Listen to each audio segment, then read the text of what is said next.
Это телеканал Якутия-24, прямой эфир. С вами Влад Давыдов. Вы смотрите программу «Итоги дня».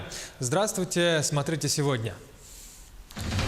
На ковре лучшие. Международный турнир Гран-при по вольной борьбе памяти Дмитрия Коркина набирает обороты. Прошли полуфиналы с участием якутских спортсменов. Монетизировать якутский холод. Инвестпроект собирается представить СВФУ на предстоящем Восточном экономическом форуме. Какой и насколько перспективный? Успеть в срок. В пострадавшем от паводка Усть-Майском Улусе все еще продолжаются восстановительные работы. Смогут ли завершить вовремя ремонт детсада в Эльдикане? Чтобы зимой было без сбоев, энергетики меняют опоры ЛЭП на магистральных линиях, каких участков и районов это касается. Люди, которыми гордится столица. На сквере тружеников тыла открыли доску «Почетные граждане Якутска». В списке фамилии горожан, получивших это звание в разное время. Награда нашла героев. Звание «Лучшее учреждение соцобслуживания республики» получил реабилитационный центр «Суваг» в Нерюнгри. О работе и коллективе этой организации.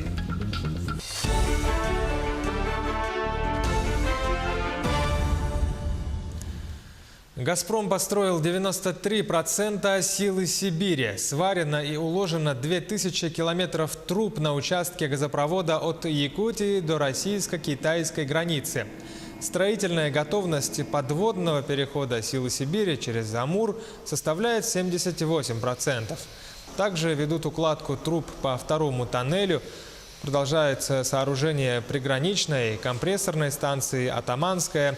Об этом сообщает РИА Новости. Напомним, договор между Россией и Китаем заключен на 30 лет и предполагает ежегодную поставку российского газа. Это должно начаться с 20 декабря 2019 года. Посещением родного Аласа выдающегося якутского деятеля Гаврила Черяева завершилась работа в Вилюйском районе Айсена Николаева. Напомним, ранее руководитель региона проинспектировал готовность к зиме объектов ЯТЭК и водоочистной станции в поселке Кысылсыр. Кроме того, осмотрел комплексный объект средневилюйского газоконденсатного месторождения. В райцентре Айсен Николаев проверил ход строительства социальных объектов. Это 29 и 18-квартирные дома, больничный комплекс и детский сад. Позже руководитель региона провел совещание по соцэконом-развитию района. Там подписали соглашение о сотрудничестве между муниципальным образованием и предприятием «Алмазы Анабара». Ну а в селе Сыдыбыл Айсен Николаев встретился с коллективом отделения реабилитации граждан пожилого возраста и инвалидов. Далее Айсен Николаев продолжил работу в Верхневилюйском районе. Там он встретился с коллективами школы и мини-завода по производству национального напитка в селе Хамустах. Далее провел совещание по социально-экономическому развитию Верхневилюйского района. Тем временем Айсен Николаев внес на рассмотрение Государственного собрания Илтумен законопроект о распространении действующих республиканских льгот для пенсионеров, женщин, достигших 50 лет, и мужчин с 55 лет. Льготы и компенсации для ветеранов труда, достигших возраста 50 лет, для женщин и 55 лет мужчин, постоянно проживающих на территории Якутии. Я, например, очень рада за то, что буквально никто не ожидал, вообще-то, по крайней мере, я точно не ожидала, что будет такой законопроект. С одной стороны, я думаю еще и о том, что могут быть и другие льготы. Вот, например, у города Москвы есть тот же ЕДВ, он называется городская денежная выплата московская. Это где-то около 450 рублей ежемесячно. Можно было бы продумать, конечно, в наших городах. К другим темам проблемы защиты прав граждан-участников долевого строительства обсудили сегодня исполняющий обязанности председателя правительства Республики Владимир Солодов и депутат Государственной Думы Александр Сидякин. Ключевые вопросы касались работы по завершению строительства проблемных объектов в республике и недопущения появления новых подобных случаев. На сегодня в реестр проблемных включены 9 объектов. Это в Якутске и селе Чурапча. Проблема решается. У нас ведется полностью реестр тех домов, которые относятся к проблемным. Мы, кроме того, сформировали реестр домов, которые потенциально проявляют признаки проблемных, и с ними отдельно превентивно работаем, чтобы они не привели к действительно проблемной ситуации и к тому, чтобы люди пострадали в своих правах. В республике функционирует межведомственная рабочая группа. В настоящее время сейчас 9 таких домов проблемных есть. По 3 проблема будет решена. По 6 мы очень подробно обсудили все нюансы. Вы, наверное, знаете, что проблема решения защиты прав обманутых дольщиков комплексная, юридически сложная, но по каждому из них мы наметили пути решения, и в ближайшее время алгоритм будет также затвержден. Лестничные марши подъездов жилых домов укрепят в Якутске. Речь идет о типовых жилых зданиях, которые строились по проекту компании ДСК «Проект». Поводом для этого стал несчастный случай в центре столицы. Пожилая женщина оказалась под бетонной лестницей, которая провалилась у нее под ногами. Чудом серьезных травм она не получила. Каковы причины происшествия и стоит ли опасаться такого жителям подобных зданий? Репортаж Саргаланы Захаровой. Уже месяц приходится пользоваться жителям этого дома деревянной лестницей, у которого ступеньки шириной в 15 сантиметров, шатающиеся под каждым шагом и с широкими брешами между ними. Никакого доверия они не вызывают, и чувство безопасности тем более. А со дня на день начнутся заморозки. И как поведет себя отсыревшая за эти дождливые дни древесина, я думаю, ответ очевиден. Опасно, неудобно, некрасиво, говорят жильцы о временной деревянной лестнице. Надеются, до установки постоянного крыльца никто не травмируется. Во-первых, очень страшно, ее неудобно сделали, она неправильно сделанная. Потому что у нее, когда ступаешь, прямо осторожно, держаться совсем неудобно только одна. А если с сумками идешь, вообще неудобно. Ну вот так и живем. Как-то она сама стоит и, видимо, дальше стоять будет. Упавшее крыльцо лежит напоминанием о той ночи. Любовь Подгорбунская, как обычно, выносила мусор. Крыльцо обвалилось, как только женщина сделала шаг. К счастью, неподалеку оказались 2 парней. Вытащили из-под бетонной лестницы. Раны на ногах заживают. Шок не проходит. Я вот когда иду, например, за хлебом в магазин или куда, держусь за 2 перилки. Страх, да. Оказалось, что на честном слове держались ступеньки и в других подъездах. Чтобы трагичная ситуация не повторилась, управляющая компания временно укрепила лестницы. Оказывается, у нас тоже крыльцо чуть не свалилось. Оказывается, там совершенно маленькое расстояние, чтобы для падения. И у нас бы тоже произошел такой бы случай. Управление Госстройжилнадзора вынесло предварительное заключение. Причина в оттайке грунтов. Вследствие сезонных промерзаний и оттаиваний грунтов сдвинулся вверх сваи, на которые опирается промежуточная площадка лестничного марша. Да? Из-за этой подвижки сдвинулась площадка промежуточного крыльца и, соответственно, уменьшилось опирание лестничного марша и произошло вот это обрушение. Выводы не окончательные. Есть вопросы к проектировщикам и застройщику. Не подвело ли планирование и исполнение? Что касается других домов с аналогичными подъездами, опасности обрушения нет, заверяют в стройнадзоре. Несмотря на это, проектной организации ДСК «Проект» уже поручили проработать план по укреплению лестничных маршей. Саргалана Захарова, Челустан Иннокентьев, Якутск. 10 семей города Мирного стали обладателями свидетельств на получение социальной выплаты для приобретения жилья. В этот же день семьям-переселенцам из аварийного дома были вручены ключи от новых квартир. За предыдущие 3 года 53 молодые семьи уже воспользовались социальными выплатами. До конца этого года сертификаты получат 8 молодых семей, а к 2022 году еще 54.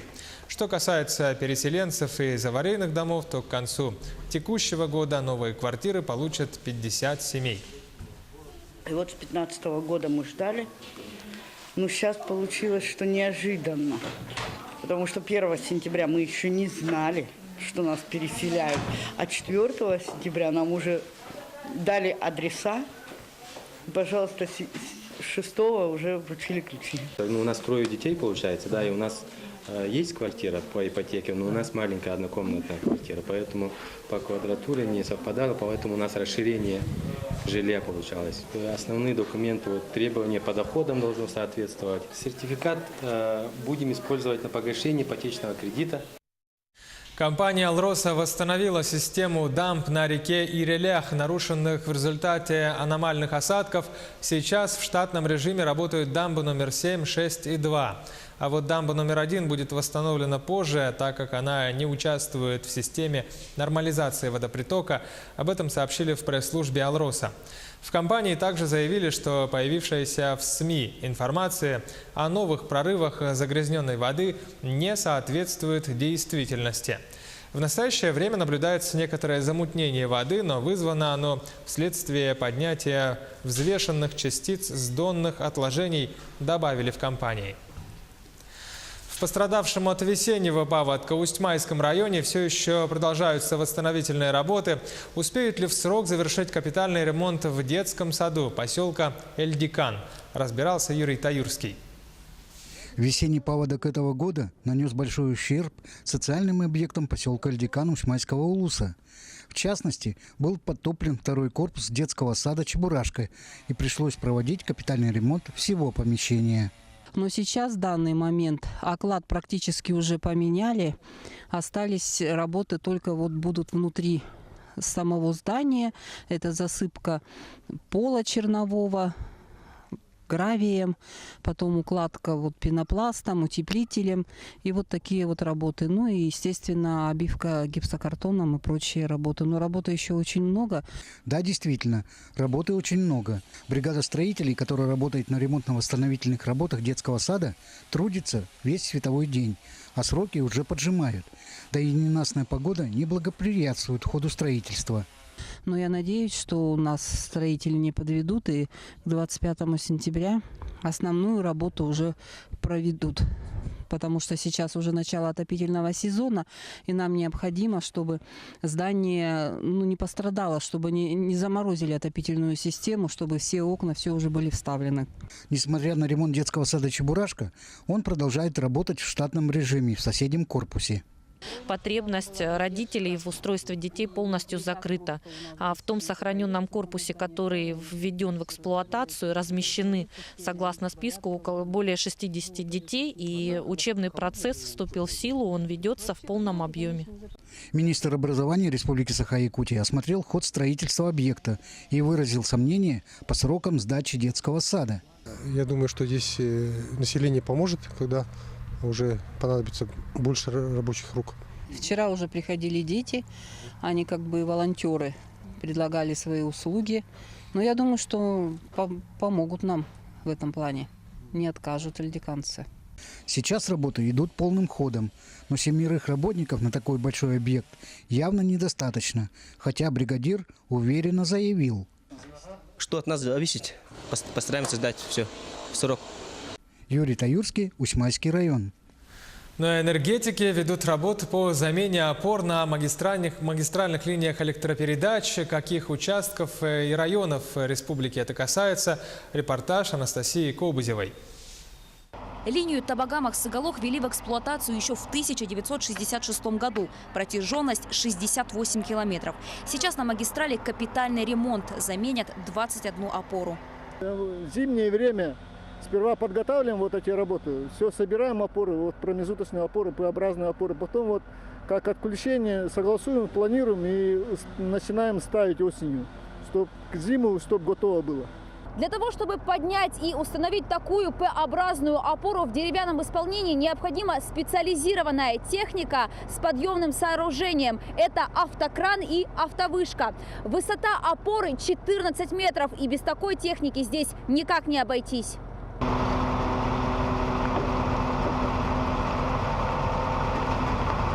Заменили 18 из 21 уже. В нашей работе сложности никакой нету. Главное соблюдать технику безопасности. Ремонт линий электропередач в разгаре. По одному только центральному энергорайону отремонтируют 240 километров.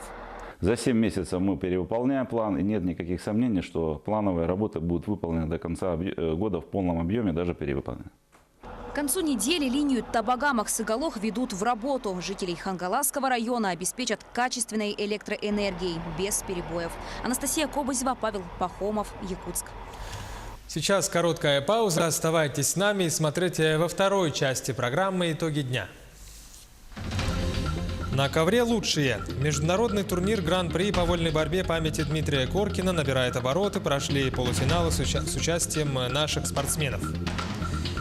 Монетизировать якутский холод. Инвестпроект собирается представить СВФУ на предстоящем во Владивостоке Восточном экономическом форуме.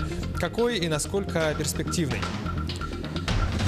Люди, которыми гордится столица. На сквере тружеников тыла открыли доску «Почетные граждане Якутска» в списке фамилий горожан, получивших это звание в разное время.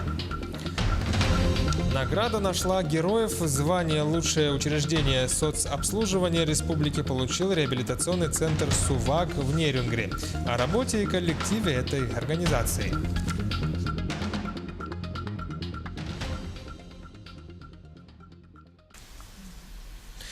Это прямой эфир «Якутия-24», программа «Итоги дня». Я Влад Давыдов, и мы продолжаем наш выпуск. Мы не представляем себе национальную сборную без представителей Якутии. Об этом заявил сегодня президент Федерации спортивной борьбы России Михаил Мамиашвили. Он также главный тренер сборной страны Дзамбалат Тедеев и трехкратный олимпийский чемпион Артур Таймазов приехали сегодня в Якутск. В аэропорту гостей встретил известный спортсмен Виктор Лебедев. Вместе они посещают международный турнир по борьбе памяти Дмитрия Коркина. Гости отметили, что от этих соревнований многое зависит в плане формирования национальной сборной. Еще команда не сформировалась. И от турнира Коркина очень много зависит, кто как отборется. Исходя от этого тоже будем принимать решение, кто как борется с нашими основными соперниками. Огромное спасибо за приглашение нашему брату Виктору Лебедеву. Желаю нашим братьям хорошей борьбы, успехов. Тем ребятам желаю, кто готовится на чемпионат мира, чтобы этот турнир для них стал трамплином к основному старту, к чемпионату мира. И желаю, конечно же, им победы. Идеологическим и моральным стал по-настоящему героем. Это Витя Лебедев. Мы все помним его подготовку к Олимпийским играм, помним, что происходило тогда, как достойно он в общем-то, представил и Якутию, и Россию.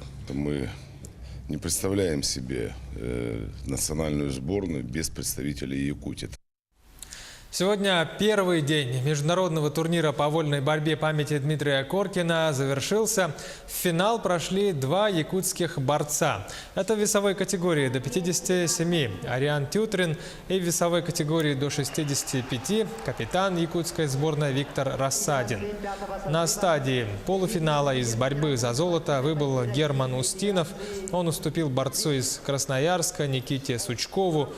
Кроме того, в финал турнира не попал серебряный призер Олимпиады японец Рэй Хигучи. Он проиграл монгольскому борцу Тумур Очир Тулга, который вышел в финал и поборется за золото с Виктором Рассадиным. Сейчас практически можно сказать, что один из последних турниров, это турнир Коркина и турнир в Польше и Медведя, перед чемпионатом мира, потому что перед чемпионатом мира больше уже турниров нету. Поэтому все стараются сюда попасть на этот турнир, отбороться, провериться перед чемпионатом мира. Вот то же самое итальянцы приехали, Чимиза приехал, который будет бороться на чемпионате мира. Сейчас приехал и Найфонов, и Сусан Рамонов, и Урышев приехал. Все ребята приехали, члены сборной команды, которые на сегодняшний день имеют титулы там, и чемпиона Европы, и мира, и Олимпийских игр. Поэтому это говорит о чем? О статусе турнира. Испытательный полигон для проверки качества автомобильных шин появится в республике. Такой инвестпроект собирается представить СВФУ на предстоящем Восточном экономическом форуме во Владивостоке. Подробнее об этом проекте и его вероятных перспективах сюжет Дмитрия Тымырова. Мировые производители автомобильных шин ждут открытия испытательного полигона в Якутии. Проверка экстремально низкими температурами – это необходимость. Строительство площадки начали 1 августа. Идея принадлежит Северо-Восточному федеральному университету. Здесь у нас будет создана основная производственная база с производственными мощностями, с условиями для растамаживания и хранения шин. Вот, офисы будут, лаборатории располагаться, места для приема пищи и отдыха персонала. На территории опережающего развития Кангаласы разместят сервисный центр, площадку по производству снега, бокс для хранения трековых шин и автомобилей для испытаний. Раньше они проводили испытания в таких испытательных полигонах, как Новая Зеландия, но там в связи с потеплением, общим потеплением климатическим, температура не стала им удовлетворять их требований. По словам сотрудников университета, испытательная площадка будет состоять из нескольких автомобильных трасс протяженностью от 80 до 1842 метров и шириной от 5 до 70 метров с различными типами покрытий, уклонами и поворотами.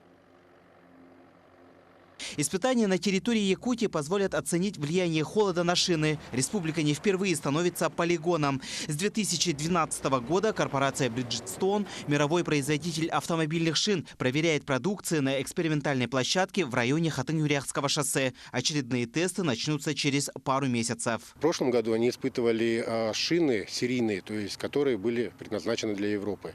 Сейчас они, с учетом того, что они узнали про минус 40, то есть впервые они узнали, что значит квадратные колеса.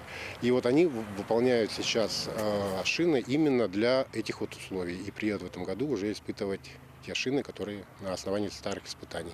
Сегодня в Bridgestone разрабатывают линейку автомобильных шин с маркировкой «Испытано в Якутии». В главном вузе республики уверены, современный полигон не только монетизирует якутский холод, но и станет магнитом для других компаний. Дмитрий Тымыров, Григорий Охлопков, Якутск. Новую систему по мониторингу пожарной безопасности запустили сегодня в Якутске. Этот комплекс выполняет основные функции. Это контроль противопожарного состояния объектов, дистанционное управление, оповещение, передает информацию в единую дежурную диспетчерскую службу 112 и центральную приемно-передающую службу 01 о состоянии объектов в режиме реального времени. В систему на сегодня в тестовом режиме входят 40 домов. В нашей столице появились такие, так сказать, передовые технологии, что будут защищены наши граждане, особенно что касается ветхого жилья, где происходят частые пожары деревянного фонда. Поменьше, надеюсь, будет жертв, не дай бог от этого пострадает их имущество. Но главное, чтобы наш город поддержал эту программу и дальше не запускали, а развивали. Аграрии Якутии приступили к уборке картофеля. Сельхозорганизациям и фермерским хозяйствам предстоит собрать 79 тысяч тонн картофеля. Пока обработали 6%. В этом году аграрии прогнозируют хороший урожай. Пока лидеры по уборке картофеля пригородные хозяйства Якутска и Алекминского района. По информации Минсельхоза, в этом году в северные районы планируется отправить 1022 тонны картофеля и овощей. 10 сентября у нас уходят 2 теплохода. Они отвезут 550 тонн картофеля и овощей. С октября месяца мы начнем авиарейсами возить картофель и овощи около 113 тонн. Сейчас идет переборка. То есть мы отбираем хороший, качественный картофель, но в этом году он в основном весь он качественно идет. Сейчас сдают такие хозяйства, как КФХ Пурнашов и КФХ Егоров. Это вот Намский и Хангаласский районы. На сквере тружеников тыла торжественно открыли доску «Почетные граждане города Якутска». В списке имена и фамилии горожан, получивших это звание в разное время, рассказывает Анастасия Данилова.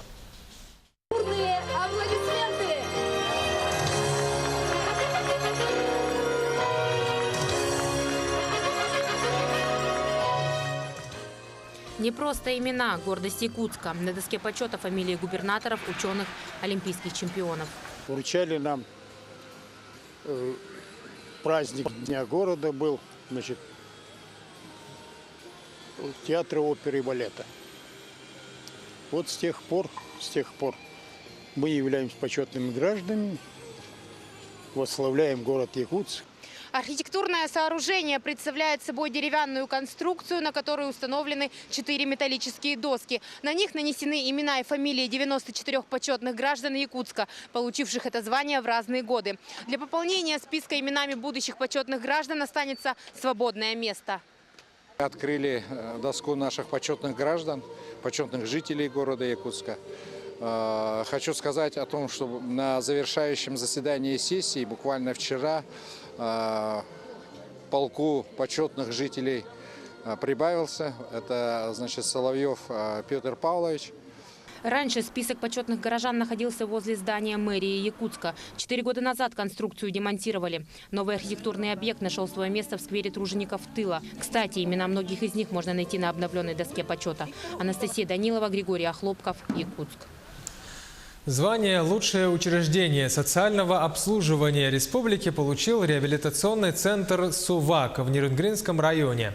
О работе и коллективе этой организации в сюжете коллег из Южной Якутии. Высокая оценка учреждения в конкурсе получена благодаря работе всех членов коллектива. Но немалая заслуга принадлежит ветеранам учреждения. В коллективе трудится 27 сотрудников, проработавших в учреждении более 20 лет. Более 50% сотрудников имеют стаж работы в отрасли свыше 10 лет. Кто это? Кто? Да, ну-ка вместе.